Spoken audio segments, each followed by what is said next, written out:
Hi, I'm Jeff Scott. Today's video is about the XSURF Pulse V2. So the key point with the V2 XSURF board is that you don't have to take the bolts all the way out in order to remove the fusion to change the battery. So you loosen the bolts a few turns,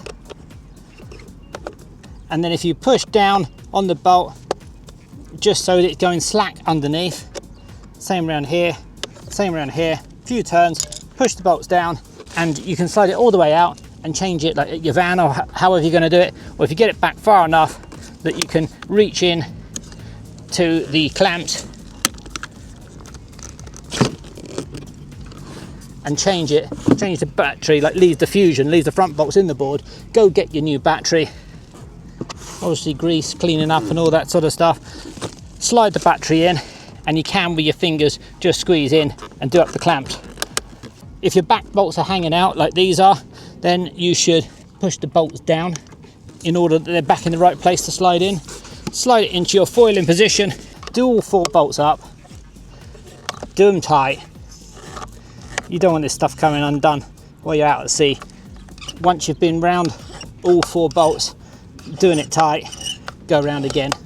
In terms of what board is best, if you've got a fusion, then the V2 is very much more convenient by having those open tracks at the back. That's going to make your battery changes a lot easier, and it's also a lot easier if you're taking the motor off of the board as well when you're cleaning it. Also, the V2 has the closed cell foam, so it doesn't have the air screw if you're traveling on the aeroplane to undo, and water cannot get within the foam itself. In terms of the shape, I believe this is basically the same overall shape. This is the medium 40 litre board which I'm using, 40 litre medium V1 board, 40 litre medium V2 board.